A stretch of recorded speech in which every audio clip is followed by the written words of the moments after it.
नमस्कार दोस्तों, स्वागत है आपका हमारी चैनल पर। आज 16 दिसंबर की सबसे बड़ी खबर आज आपके लिए लेकर आए हैं देश और दुनिया की महत्वपूर्ण खबरें पूरी जानकारी के साथ। अगर आप अपडेट रहना चाहते हैं तो वीडियो को अंत तक देखें और चैनल को सब्सक्राइब करना ना भूलें। तो चलिए शुरू करते हैं। प्रधानमंत्री नरेंद्र मोदी आज से 4 दिवसीय विदेश दौरे पर रवाना हो रहे हैं। इस दौरे में वे जॉर्डन, इथियोपिया और ओमान की यात्रा करेंगे। जाने प्रधानमंत्री के विदेश दौरे के पूरा शेड्यूल। प्रधानमंत्री मोदी आज 15 दिसंबर से 3 देशों की यात्रा पर रवाना होंगे। पीएम 4 दिनों में जॉर्डन, इथियोपिया और ओमान की यात्रा करेंगे। जॉर्डन के शासक, इथियोपिया के पीएम और ओमान के सुल्तान के साथ नरेंद्र मोदी द्विपक्षीय बैठक करेंगे। विदेश मंत्रालय के अनुसार यह दौरा 15 से 18 दिसंबर तक चलेगा, जिसका उद्देश्य पश्चिम एशिया और अफ्रीका में भारत के आर्थिक और रणनीतिक संबंधों को मजबूत करना है। इस यात्रा से व्यापार, निवेश और क्षेत्रीय शांति को बढ़ावा मिलने की उम्मीद है।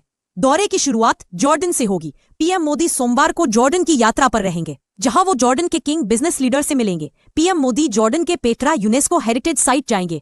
जॉर्डन के राजा अब्दुल्ला द्वितीय बिन अल हुसैन के निमंत्रण पर पीएम मोदी 15 से 16 दिसंबर को अम्मान पहुंचेंगे। भारत ने तीसरा टी20 मैच 7 विकेट से जीत लिया है। इस मैच में 2 विकेट लेकर वरुण चक्रवर्ती ने एक नया कीर्तिमान स्थापित कर दिया है। भारत बनाम दक्षिण अफ्रीका के बीच 5 मैचों की टी20 सीरीज का तीसरा मुकाबला धर्मशाला में खेला गया, जिसे भारत ने 7 विकेट से जीत लिया है। इस मैच में भारत ने टॉस जीतकर दक्षिण अफ्रीका को पहले बैटिंग करने का न्योता दिया। दक्षिण अफ्रीका ने पहले बल्लेबाजी करते हुए 20 ओवर में महज 117 रन बनाए, जिसे भारत ने महज 15.5 ओवर में हासिल कर लिया। इस मैच में भारतीय गेंदबाजों ने बेहतरीन प्रदर्शन किया, जिसके चलते दक्षिण अफ्रीका को बड़ा स्कोर बनाने का मौका ही नहीं मिला। मैच में मिस्ट्री स्पिनर वरुण चक्रवर्ती ने सिर्फ 2 विकेट लेकर एक नया कीर्तिमान स्थापित कर दिया। हरियाणा के परिवहन मंत्री अनिल विज रविवार 14 दिसंबर को एक घटना में बाल बच गए। एक काले रंग की कार उनके काफिले में घुस गई और मंत्री के वाहन को टक्कर मार दी। गनीमत की बात यह रही कि इस घटना में उन्हें कोई चोट नहीं आई। मामले की जानकारी मिलने के बाद पुलिस मौके पर पहुंची और ड्राइवर को हिरासत में ले लिया है। पूछताछ और जांच में यह जानकारी सामने आई है कि कार के ड्राइवर की पहचान राजेंद्र नाम के तौर पर हुई है, जो हरियाणा पुलिस की स्पेशल टास्क फोर्स STF का एक कर्मी है। हादसे के समय वो शराब के नशे में था। रणवीर सिंह की स्पाई थ्रिलर फिल्म धुरंधर ने 10वें दिन भी इतिहास रच दिया। बॉक्स ऑफिस पर फिल्म तूफानी स्पीड में आगे बढ़ रही है और एक साथ कई माइलस्टोन सेट कर दिए। रणवीर सिंह और अक्षय खन्ना की फिल्म धुरंधर के 10 दिन बॉक्स ऑफिस पर कमाल के रहे। 9वें दिन फिल्म ने इतिहास रच दिया था। वो दूसरे शनिवार को सबसे ज्यादा कमाई करने वाली हिंदी फिल्म बन गई थी। अब दूसरे रविवार यानी 10वें दिन भी उसने यही कारनामा कर दिखाया है। दिल्ली NCR सबसे जहरीली हवा का सामना। आज दिल्ली और आसपास के इलाकों में हवा का स्तर सीवियर प्लस श्रेणी में दर्ज किया गया। हवा की गुणवत्ता सूचकांक AQI 450 से 500 के बीच पहुंची, जिससे लोगों का सांस लेना मुश्किल हो गया है। घना कोहरा और जहरीली स्मॉग की वजह से विजिबिलिटी बेहद कम हो रही है। इंडिगो ने भी यात्रियों को उड़ानों में देरी की चेतावनी दी है। स्कूलों में हाइब्रिड मोड लागू। भारी प्रदूषण और GRAP4 प्रतिबंधों के चलते दिल्ली सरकार ने कक्षा 9 से 11 तक के छात्रों के लिए हाइब्रिड अध्ययन मोड लागू कर दिया है, यानी कुछ दिन स्कूल में और कुछ दिन ऑनलाइन कक्षाएं। कोहरा, वाहनों और यात्राओं में भारी दिक्कत। गहरे कोहरे ने सुबह विजिबिलिटी को 50 से 100 मीटर तक घटा दिया, जिससे दिल्ली हवाई अड्डे और सड़कों पर यातायात प्रभावित है। यात्रियों को अपनी उड़ानें और यात्रा योजनाएं अपडेट रखने की सलाह दी गई है। जम्मू वजीरपुर में AQI रिकॉर्ड स्तर पर। दिल्ली के कई क्षेत्रों में AQI 500 के आसपास पहुंचा, जिससे सांस की बीमारियों वाले लोगों के लिए संकट पैदा हो गया है। विशेषज्ञों ने मास्क पहनने और बाहर कम निकलने की सलाह दी है। जल निकायों की संधारण रिपोर्ट पर NGT की चेतावनी। दिल्ली वेटलैंड अथॉरिटी ने NGT नेशनल ग्रीन ट्रिब्यूनल को बताया कि शहर के जल निकायों, नदियों और तालाबों का पुनर्मिलन और संरक्षण काम अभी भी अधूरा है, जिसमें कई महत्वपूर्ण जियो कोऑर्डिनेट और डेटा गुम है। किसानों के लिए डिजिटल रजिस्ट्री योजना। दिल्ली सरकार ने किसानों के लिए एक डिजिटल किसान रजिस्ट्री और जियो मैपिंग रिकॉर्ड की शुरुआत की है, जिससे कृषि भूमि का सटीक रिकॉर्ड रखा जाएगा और योजनाओं का लाभ सही लोगों तक पहुंचेगा। बिजली सब्सिडी बिल रिकॉर्ड उच्च स्तर पर। दिल्ली का बिजली सब्सिडी बिल इस वित्तीय वर्ष में 4000 करोड़ के पार जाने की संभावना है, क्योंकि सब्सिडी योजना के तहत लाभार्थियों की संख्या तेजी से बढ़ी है। यह शीतकाल में बिजली उपयोग बढ़ने के बावजूद भी योजना स्तर पर बड़ा खर्च साबित हो रहा है। उत्तर प्रदेश भारतीय जनता पार्टी BJP को आज 14 दिसंबर को नया प्रदेश अध्यक्ष मिल जाएगा। केंद्रीय वित्त राज्य मंत्री और महाराजगंज से 7 बार के लोकसभा सांसद पंकज चौधरी का निर्विरोध चुनाव लगभग तय हो चुका है, क्योंकि उनके अलावा किसी ने इस पद के लिए नामांकन नहीं किया है। रविवार को दोपहर को उनके नाम की औपचारिक घोषणा होगी। इससे पहले बधाइयों का सिलसिला शुरू हो चुका है। लखनऊ में बीजेपी दफ्तर के बाहर पंकज चौधरी के लिए बधाई पोस्टर लगाए गए हैं। बेटे की सफलता पर मां ने क्या कहा, आइए जानते हैं। यूपी बीजेपी प्रदेश अध्यक्ष पद के लिए शनिवार को पंकज चौधरी ने अपना नामांकन दाखिल किया था। CM Yogi Adityanath, deputy CM Keshav Prasad Maurya और ब्रजेश पाठक प्रस्तावक बने। शनिवार को नामांकन प्रक्रिया पूरी होने के बाद सिर्फ उनके ही पर्चे दाखिल हुए, जिसके चलते उनकी ताजपोशी की औपचारिक घोषणा आज दोपहर एक मेगा इवेंट में की जाएगी। इसकी झलक लखनऊ में बीजेपी दफ्तर बाहर देखने को भी मिल रही है। ऑस्ट्रेलिया के सिडनी के बॉन्डी बीच पर हुए आतंकी हमले पर प्रधानमंत्री नरेंद्र मोदी की प्रतिक्रिया सामने आई है। उन्होंने घटना की कड़ी निंदा की, साथ ही इस मुश्किल समय में ऑस्ट्रेलिया के लोगों के साथ खड़े रहने की बात कही। इस दौरान पीएम मोदी ने भारत के आतंकवाद को लेकर जीरो टॉलरेंस की नीति को भी दोहराया। रविवार 14 दिसंबर को सिडनी के बॉन्डी बीच पर हनुक्का फेस्टिवल मना रहे यहूदियों पर 2 हमलावरों ने हमला किया। वो लोगों पर अंधाधुंध गोलियां चलाने लगे। इस घटना में अब तक 12 लोगों की मौत की पुष्टि हुई है, जबकि 29 लोग घायल बताए जा रहे हैं। मृतकों में एक हमलावर भी शामिल है, जबकि दूसरे की हालत गंभीर बनी हुई है। केरल में स्थानीय निकाय चुनाव के लिए आज नतीजों का दिन है। प्रदेश में 11 और 13 नवंबर का 2 चरणों में मतदान हुए थे। इन दोनों चरणों में कुल मतदान 73.75% वोटिंग हुई थी। बताया जा रहा है कि अगले साल केरल में होने वाले विधानसभा चुनाव के नजरिए से यह स्थानीय निकाय का चुनाव बहुत ही आम है। 13 दिसंबर 2001 भारतीय लोकतंत्र के इतिहास में एक काले अध्याय के रूप में दर्ज है। इस दिन भारत की संप्रभुता के प्रतीक भारतीय संसद पर आतंकी हमला हुआ था। आज संसद पर हमले की 24वीं बरसी है। देश उन वीर सपूतों को याद कर रहा है जिन्होंने अपनी जान की परवाह किए बिना आतंकियों से लोहा लिया। इस मौके पर प्रधानमंत्री नरेंद्र मोदी, गृह मंत्री अमित शाह, सोनिया गांधी, राहुल गांधी समेत तमाम नेताओं ने शहीदों को याद कर उन्हें श्रद्धांजलि अर्पित की। जान ले कि आज ही के दिन 5 आतंकियों ने लोकतंत्र के मंदिर पर हमले का दुस्साहस दिखाया था। तब हमारे बहादुर जवानों ने अदम्य साहस दिखाते हुए मुंहतोड़ जवाब दिया था। उन्होंने सभी 5 आतंकियों को मार गिराया था। इसी हमले में 9 लोगों की मौत हो गई थी। ये हमला लश्कर ए तैयबा और जैश-ए-मोहम्मद के आतंकी ग्रुप के आतंकवादियों ने किया था। कोलकाता में गोट टूर इंडिया के पहले दिन ही अफरा तफरी मच गई, जब अर्जेंटीना के सुपरस्टार लियोनेल मेसी की ठीक से एक झलक ना देख पाने पर समर्थकों ने सॉल्ट लेक स्टेडियम में तोड़फोड़ की। कोलकाता में गोट टूर इंडिया के पहले दिन ही अफरा तफरी मच गई, जब अर्जेंटीना के सुपरस्टार लियोनेल मेसी की ठीक से एक झलक ना देख पाने पर समर्थकों ने सॉल्ट लेक स्टेडियम में तोड़फोड़ की। लेकिन इसके बाद हैदराबाद में एक पूरी तरह से तालमेल वाला और व्यवस्थित इवेंट हुआ, जहां लोगों ने मेसी के भीड़ के साथ दिल से बातचीत का खूब आनंद लिया। हैदराबाद के बाद इस इवेंट के लिए मेसी का तीसरा पड़ाव मुंबई होगा, जहां मौजूदा वर्ल्ड कप विजेता के लिए पूरे दिन के इवेंट्स तय है। मेसी अब तक दोनों शहरों में इस इवेंट के दौरान रोड्रिगो डी पॉल और लुइस सुआरेज के साथ रहे हैं। उत्तर प्रदेश में सोमवार सुबह जनजीवन पर मौसम का सबसे बड़ा असर रहा है।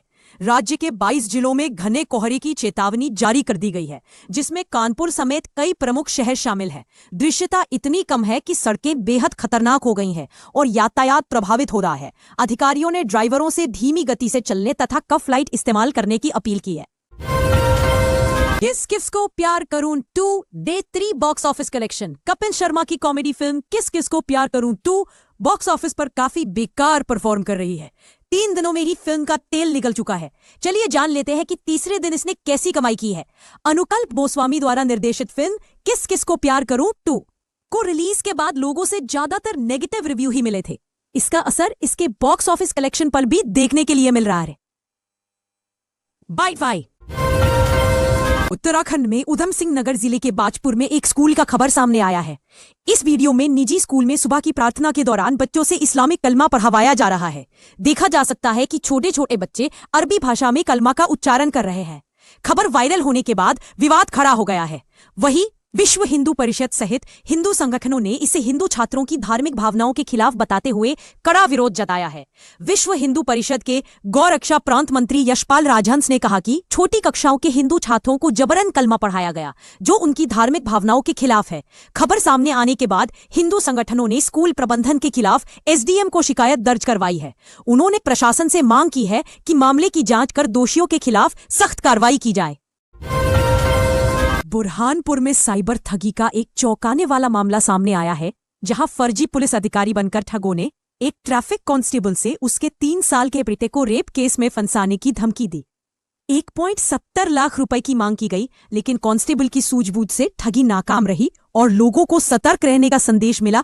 मध्य प्रदेश के बुरहानपुर जिला मुख्यालय पर शनिवार को साइबर ठगी का एक हैरान करने वाला मामला सामने आया। ठगों ने इस बार अपना शिकार एक ट्रैफिक कांस्टेबल को बनाने की कोशिश की और बेहद संवेदनशील तरीके से डर पैदा कर पैसे ऐंठने का प्रयास किया। हालांकि कांस्टेबल की समझदारी और सतर्कता के चलते ठगी की यह कोशिश विफल हो गई।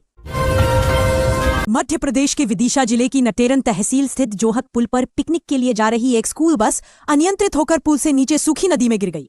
बस में 53 लोग सवार थे, जिनमें 48 छात्र और 4 शिक्षक शामिल थे। हादसे में कई बच्चे घायल हुए, कुछ की हालत गंभीर है। घायलों का इलाज गंजबासौदा और विदिशा में जारी है। मध्य प्रदेश के विदिशा जिले में रविवार को सड़क हादसा हो गया। नटेरन तहसील स्थित जोहत पुल पर पिकनिक मनाने जा रहे स्कूली बच्चों से भरी एक बस अनियंत्रित होकर पुल से नीचे सूखी नदी में गिर गई। इस बस में करीब 53 लोग सवार थे, जिनमें 48 स्कूली बच्चे और 4 शिक्षक शामिल थे। हादसे के बाद मौके पर चीख पुकार मच गई। दिल्ली एनसीआर में ठंड भी घने कोहरे का प्रकोप जारी है। सुबह की शुरुआत धुंध और कोहरे से हुई और आसमान में स्मॉग की मोटी चादर के चलते विजिबिलिटी 0 हो गई। सड़कों पर नजदीक का भी कुछ नजर नहीं आ रहा। ऐसे में गाड़ियां रेंगती हुई दिखी। हालात यह है कि कई जगह 5 से 10 मीटर दूर तक का भी कुछ नहीं दिख रहा। कोहरे की वजह से गाड़ियों की रफ्तार पर ब्रेक लग गया है। मौसम विभाग के पूर्वानुमान के अनुसार अगले 2 दिन भी दिल्ली, पंजाब, हरियाणा, चंडीगढ़, पूर्वी उत्तर प्रदेश और उत्तर पूर्वी मध्य प्रदेश में भी घने कोहरे के आसार है। सीपीसीबी के मुताबिक शहर के कई इलाकों में AQI सीवियर गंभीर श्रेणी में पहुंच गया है। ये स्वास्थ्य के लिए खतरा पैदा कर रहा है। भारत बनाम दक्षिण अफ्रीका के बीच 5 मैचों की T20 सीरीज का तीसरा मुकाबला धर्मशाला क्रिकेट ग्राउंड में खेला गया, जिसे भारत ने 7 विकेट से जीत लिया है। मैच में भारत ने टॉस जीतकर दक्षिण अफ्रीका को पहले बैटिंग करने का न्योता दिया। दक्षिण अफ्रीका ने पहले बल्लेबाजी करते हुए निर्धारित 20 ओवर में महज 117 रन बनाए, जिसे भारत ने महज 15.5 ओवर में हासिल कर लिया। अब भारत सीरीज में 2-1 से आगे हो गया है। गेंदबाजी में भारत ने शानदार प्रदर्शन किया, जिसके चलते दक्षिण अफ्रीका को बड़ा स्कोर बनाने का मौका ही नहीं मिला। तीसरे T20 में अभिषेक शर्मा के साथ साथ शुभमन गिल ने भी टीम के लिए उपयोगी पारी खेली। अभिषेक शर्मा ने महज 18 गेंदों में शानदार 35 रन बनाए। अभिषेक शर्मा ने अपनी पारी में 3 चौके और 3 लंबे छक्के लगाए। अभिषेक के अलावा तिलक वर्मा ने भी टीम के लिए अच्छी पारी खेली। तिलक वर्मा ने 25 रन बनाए। शुभमन गिल ने 28 रन बनाए। कप्तान सूर्य कुमार यादव ने 12 रन बनाए। भारत ने 15.5 ओवर में 120 रन बनाकर मैच जीत लिया। 20 अमेरिकी राज्यों ने ट्रंप प्रशासन के नए H-1B वीजा आवेदनों पर 1000 करोड़ की फीस लगाने के फैसले को चुनौती देते हुए मुकदमा दायर किया है। उनका तर्क है कि यह पॉलिसी गैर कानूनी है और जरूरी पब्लिक सेवाओं के लिए खतरा है। ये मुकदमा डिपार्टमेंट ऑफ होमलैंड सिक्योरिटी द्वारा लागू की गई एक पॉलिसी को टारगेट करता है, जो H-1B वीजा प्रोग्राम के तहत हाई स्किल्ड विदेशी कर्मचारियों को काम पर रखने वाले एम्प्लॉयर्स के लिए लागत को बहुत ज्यादा बढ़ा देती है, जिसका इस्तेमाल हॉस्पिटल, यूनिवर्सिटी और पब्लिक स्कूल बड़े पैमाने पर करते हैं। कैलिफोर्निया के अटॉर्नी जनरल रॉब बोंटा, जिनका ऑफिस इस मामले की अगुवाई कर रहा है, ने कहा कि ट्रंप प्रशासन के पास ये फीस लगाने का अधिकार नहीं था।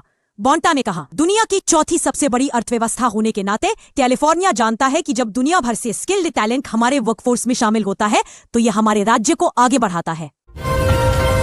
राष्ट्रीय राजधानी दिल्ली और इसके आसपास के इलाकों में सर्दी के साथ साथ सीजन का पहला कोहरा अपना पसनी रूप दिखाना शुरू कर दिया है। रविवार को दिल्ली घने कोहरे की चादर में लिपटी रही, जिससे दृश्यता बेहद कम हो गई। सुबह सुबह सड़कों पर गाड़ियां रेंगती नजर आई। दिल्ली एनसीआर में घने कोहरे के साथ साथ प्रदूषण की मार भी जारी है। वायु गुणवत्ता गंभीर श्रेणी में पहुंच गई है।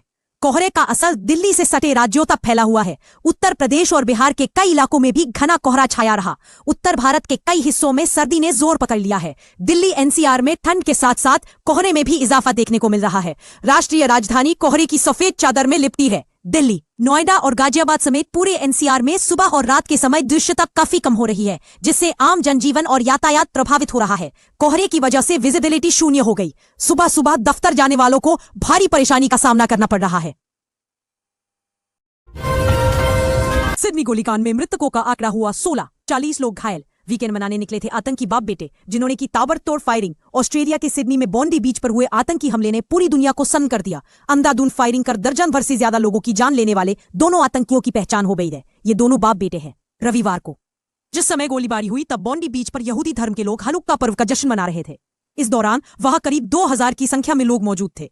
अचानक 50 साल के साजिद अकरम और उसके 14 साल के बेटे नवीद अकरम ने गोलियों की बौछार शुरू कर दी और मौके पर अफरा तफरी का माहौल बन गया। देखते ही देखते चारों ओर चीख पुकार मच गई। इस आतंकवादी हमले में अब तक 16 लोगों की मौत हो गई है, जबकि 40 जख्मी बताए जा रहे हैं। पार्टी के भरोसे पर खरे उतरने की कोशिश करूंगा, पीएम मोदी बीजेपी के कार्यकारी अध्यक्ष बनने पर बोले नितिन नबीन। दिल्ली में जश्न की तैयारी शुरू। बिहार सरकार में मंत्री नितिन नबीन को बीजेपी ने बड़ी जिम्मेदारी दी है। उन्हें पार्टी का कार्यकारी अध्यक्ष नियुक्त किया गया है। जेपी नड्डा के बाद अब वही पार्टी की जिम्मेदारी संभालेंगे। इधर नितिन नबीन के नाम के ऐलान के साथ ही पटना से लेकर दिल्ली तक जश्न का माहौल है। दिल्ली रवाना होने से पहले नितिन नबीन पटना स्थित महावीर मंदिर दर्शन करने पहुंचे। वहीं बीजेपी के कार्यकारी अध्यक्ष चुने जाने पर नितिन नबीन ने कहा कि पार्टी के भरोसे पर खरे उतरने की कोशिश करूंगा। भारतीय जनता पार्टी के कार्यकारी अध्यक्ष नितिन नबीन आज 15 दिसंबर को दिल्ली आएंगे। इधर दिल्ली स्थित बीजेपी दफ्तर में उनकी स्वागत की खास तैयारी की जा रही है। सुबह से पकवान बनने शुरू हो गए हैं। भारी संख्या में बीजेपी के कार्यकर्ता बीजेपी दफ्तर पहुंच रहे हैं। नितिन नबीन की दिल्ली में अमित शाह, जेपी नड्डा समेत पार्टी के तमाम बड़े नेताओं से मुलाकात होगी। खरमास की बात बिहार में क्या होने वाला है? नीतीश के बेटे निशांत कुमार सरकार में होंगे शामिल। अटकलें तेज। मुख्यमंत्री नीतीश कुमार का उत्तराधिकारी कौन होगा? बिहार की राजनीति में इन दिनों एक बार फिर नीतीश के उत्तराधिकारी को लेकर चर्चाएं तेज हो गई है। अटकलों का बाजार तो यहां तक पहुंच गया है कि खरमास के बाद प्रदेश में कुछ बदलाव देखने को मिलेंगे। नीतीश कुमार के इकलौते बेटे निशांत कुमार के जेडीयू में शामिल होने की भी चर्चा जोरों पर है। जानते हैं अटकलों का बाजार गर्म होने की पीछे क्या है वजह। एक बार फिर ये सवाल जोरों पर है कि नीतीश कुमार के बाद जेडीयू और बिहार सरकार का नेतृत्व कौन संभालेगा। सूत्रों से मिली जानकारी के अनुसार पहली बार गंभीरता से मुख्यमंत्री नीतीश कुमार के इकलौते बेटे निशांत कुमार के नाम पर चर्चा चल रही है। निशांत अब तक राजनीतिक विवादों से दूर रहे हैं और उनकी छवि एक सरल और सहज व्यक्ति की बनी हुई है। इस चर्चा को हवा मिली जेडीयू के कार्यकारी अध्यक्ष संजय कुमार झा के ताजा बयान से। आईपीएल मैच का इंतजार फैंस को बेसब्री से रहता है। हालांकि अभी आईपीएल मैच में टाइम है, लेकिन उससे पहले आईपीएल 2026 नीलामी की चर्चा गर्म है। इस साल ऑक्शन के लिए कुल 355 खिलाड़ियों के नाम से शॉर्टलिस्ट किए गए हैं। हालांकि नीलामी से पहले परेड में कई खिलाड़ियों की अदला बदली हो चुकी है, जैसे रविंद्र जडेजा अब राजस्थान में चले गए हैं, तो वहीं संजू सैमसन चेन्नई में शामिल हो गए हैं। ऐसे में अगर आप भी जानना चाहते हैं कि आईपीएल ऑक्शन 2026 कब, कहां और कैसे देख सकते हैं, तो हम आपको पूरी जानकारी बताने जा रहे हैं। आईपीएल 2026 की नीलामी में बस चंद दिन ही बचे हुए हैं। जी हां, आईपीएल 2026 की नीलामी आने वाले मंगलवार 16 दिसंबर 2025 को है। यह नीलामी अबू धाबी के एतिहाद एरिना में होने वाली है। आईपीएल नीलामी की शुरुआत भारतीय समयानुसार दोपहर 2:30 पर शुरू हो जाएगी। दिल्ली सहित पूरे देश में 13 से 14 दिसंबर को आतंकी हमले का गंभीर अलर्ट जारी किया गया था। 13 दिसंबर 2001 संसद हमले की बरसी के कारण सुरक्षा बढ़ाई गई थी। 14 दिसंबर से शुरू हो रहे यहूदी त्योहार हनुक्का के दौरान भी हमले की आशंका थी। ऑस्ट्रेलिया में सिडनी के बॉन्डी बीच पर 2 आतंकियों ने अंधाधुंध फायरिंग की है। ये हमला उस वक्त हुए जब बॉन्डी बीच पर करीब 2000 लोग यहूदी त्योहार मना रहे थे। इसी बीच अंधाधुंध फायरिंग शुरू हो गई। इस गोलीबारी में 10 लोगों की मौत हो गई और 11 घायल है। पुलिस ने एक आतंकी को ढेर कर दिया है और दूसरे संदिग्ध की पहचान नवीद अकरम के रूप में हुई है। भारत में भी 13 और 14 दिसंबर को आतंकी हमले का अलर्ट था। राजधानी दिल्ली सहित पूरे देश में 13 और 14 दिसंबर को आतंकी हमले के खुफिया इनपुट मिलने के बाद सुरक्षा एजेंसियां हाई अलर्ट है। खुफिया विभाग के सूत्रों के अनुसार इन तारीखों पर संभावित आतंकी गतिविधियों की आशंका जताई गई, जिसके चलते दिल्ली पुलिस और अन्य सुरक्षा बलों को अलर्ट पर रखा गया था। दिल्ली एनसीआर में प्रदूषण का कहर कम होने का नाम नहीं ले रहा। राजधानी और इसके आसपास के इलाकों में वायु गुणवत्ता सूचकांक AQI लगातार 400 पार बना हुआ है, जिसके चलते ग्रैप 4 के तहत पाबंदियां भी लागू है। दिल्ली में 10वीं और 12वीं अलायंस जो कोर्स को हाइब्रिड मोड अपनाने का आदेश जारी कर दिया है। दिल्ली के बाद अब एनसीआर के और शहर में स्कूलों और कोचिंग सेंटरों के संचालन को लेकर आदेश जारी कर दिए गए हैं। इस वक्त दिल्ली समेत पूरे एनसीआर की हवा जहरीली बनी हुई है। AQI खतरनाक श्रेणी में है, जिसकी वजह से लोगों को स्वास्थ्य समस्याएं भी हो रही हैं। प्रदूषण के चलते सांस लेने में दिक्कत, आंखों में जलन जैसी कई समस्याओं का सामना करना पड़ रहा है। तो दोस्तों, ये थी हमारी ताजा खबरों की अपडेट। अगर आपको यह वीडियो पसंद आया हो तो इसे लाइक और शेयर करें और हमारे चैनल को सब्सक्राइब करना ना भूलें। आप कमेंट में बता सकते हैं कि अगली बार आप किस तरह की खबरें चाहते हैं, राजनीति, खेल, धर्म, मौसम, शिक्षा या कुछ और। फिर मिलते हैं अगले अपडेट के साथ। धन्यवाद। जय भारत।